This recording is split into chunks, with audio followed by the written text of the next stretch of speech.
What's up, everyone? We got more news for you coming out about this Mongols versus Warlocks deal down in Daytona Beach. It looked like a ex-outlaw that turned Mongol was just arrested for shooting at that brawl. Now, many know that there was a lot of gunshot that day, and you look around and you see everybody that was there. I'm talking it was packed, and only two non-life-threatening injuries.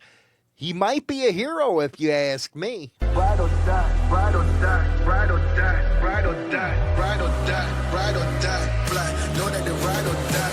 These brothers my guys, know that they fly, know that they ride or die. I keep well by my side, CJ Ack, never gotta roll with ice. These brothers my guys, know that they fly, know that they ride or die. I keep well by my side, CJ Ack, never gotta roll with ice. Ride or die. Okay, we got this news story, and why did you say, or why did I say, that the guy might be a hero? I think he was trying to break up the fight is what it was, because these other guys were getting rack-packed, and it could have been deadly at that point, so maybe he was trying just to stop it so his brothers wouldn't get in any more trouble.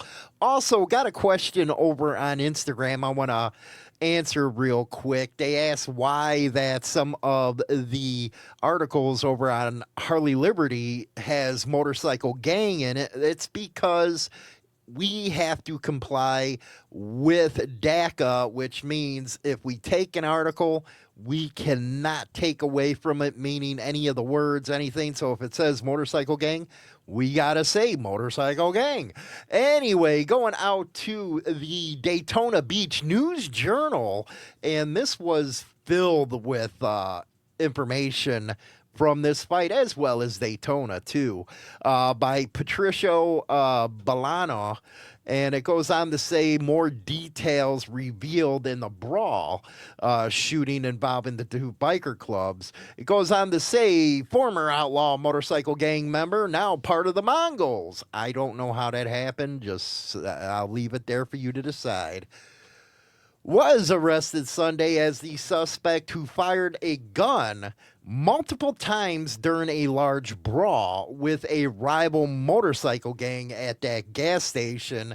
And the now famous freaking video is everywhere from different angles. Some of it's grainy, but, you know, it was citizens that took the video.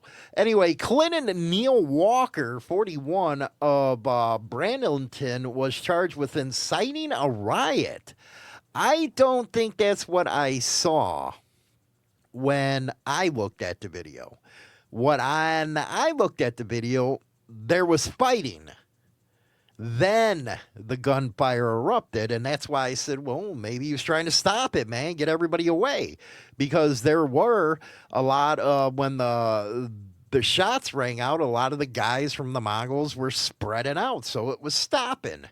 I don't think it would be a riot. Come on, man. At least that's not what I saw from the video. You got to let me know what you saw. Discharging a firearm in public and aggravated assault with a deadly weapon. Walker was out of the Volusia County branch jail Monday on $75,000 bail. Now, if he's the one that everybody's seen in the video shooting up in the air, they charged him with discharging a firearm in public. Aggravated assault. Who did he assault for firing the gun up in the air to just try to stop something? I think he saved some lives there, man, but hey, you know, you might think I'm wrong.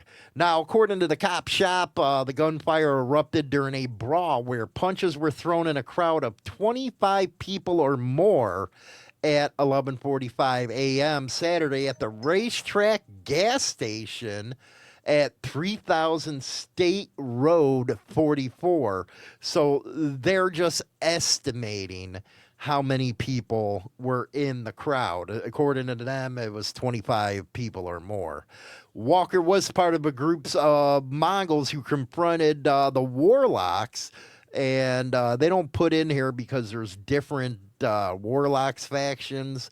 A lot of people are saying the Phoenix Warlocks, so even the news have been showing some of their patches. So Phoenix Warlocks, who were already gathered in the parking lot of the gas station, so they're claiming that the Warlocks were already there. Mongols Motorcycle Club is located on Cow Creek Road in Edgewater, so you're gonna expect seeing a lot of cops freaking driving by now.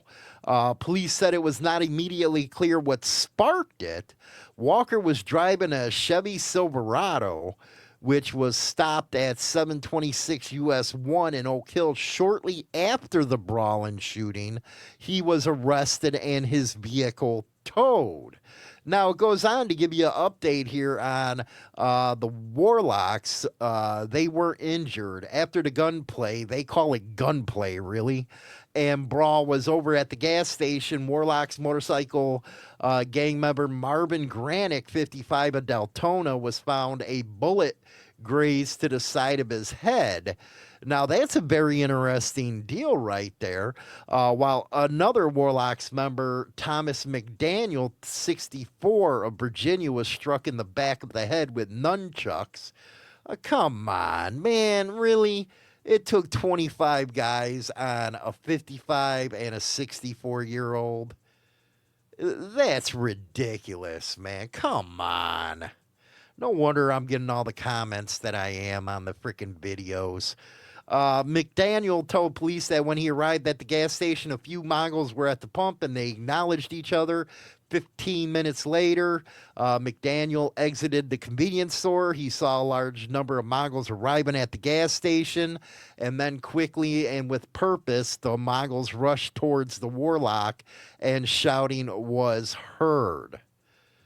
So it looks like a 55-year-old and a 64-year-old. Jesus Christ.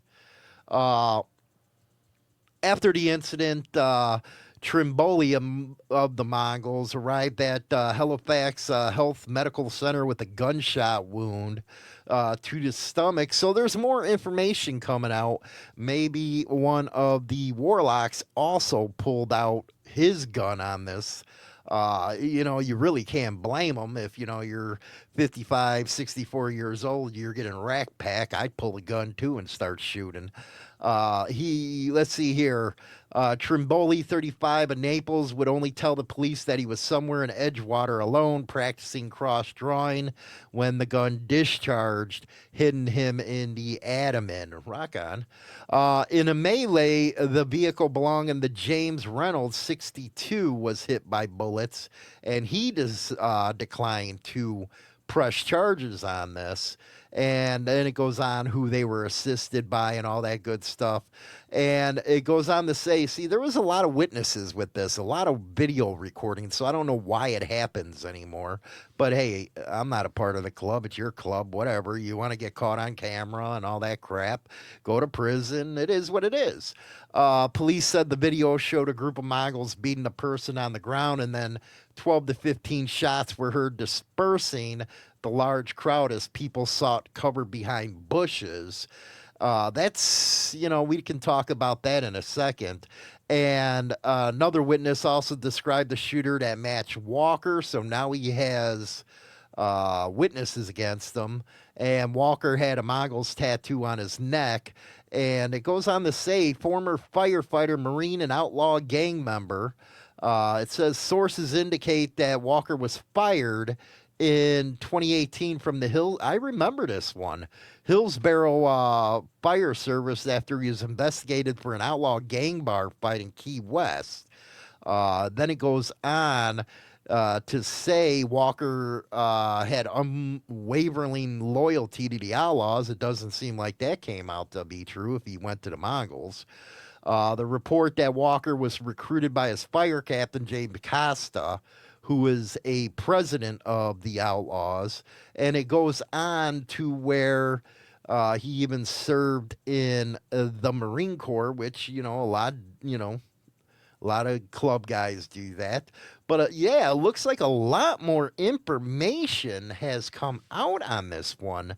I can't believe it though, man. 55 years old and 64 years old, and you have them all jumping you. Man, do I retract my statement at the beginning, man. Well, no, maybe, maybe he was trying to, break it up. I don't know. Either that or he's a bad shot. But there was some people with bullet wounds, it looks like, in this. But can you really blame them? 55 and 64? Yeah, start pulling out and start popping rounds off. Because to me, that's despicable. To rat pack somebody that old, what's that even proven? I don't know. You have to tell me. You're the listeners. I'm just covering it for you. But one thing that a anchor said on the news when covering this, and it's over on Instagram. I actually put a poll up there, yes or no, true or false, or something like that. And he went on to say it only takes a couple biker gangs to freaking ruin it for everybody. And if you think about that statement and you look how this went, it's like, damn, man, the guy might have a damn point, especially after learning a lot of just some of the preliminary information that is coming out right now. So let me know in the comment section what you think about this after reading that. And again, there was so many damn witnesses around, so many video cameras. It just doesn't make it look good. If you read some of the comments on my last video that was talking about this, you just see everybody's sick of it. Everybody is sick and tired of clubs going and shooting, causing all kinds of problems at the rallies. You're getting everybody to turn against you. And you might say, who cares? But, say that then when the cops are profiling you. I don't know what to tell you then. Anyway, we'll talk to you later. It's an in-depth look at the trials and tribulations of street gang and motorcycle club life. This isn't the run-of-the-mill book that doesn't give the goods. This book will go into detail of events that actually happened. All materials in this book have been approved by those involved. There is nothing poetic, nor is there any price worth paying for the life we choose to live on the streets. James Hollywood Machikari, Brotherhood and Betrayal. Rise and ride with the Madhouse Show, the #1 motorcycle, lifestyle, and biker podcast, tearing up Spotify and beyond. We're tackling biker issues, road battles, the rider laws, plus motorcycle events, daily news, and political fire. Tune in Monday through Friday at 8 a.m. Central on YouTube, Facebook, X, and all podcast platforms. Subscribe now for your daily dose of grit, guts, and the open road. The Motorcycle Madhouse Show, where bikers rule and the truth rolls hard. Rock on.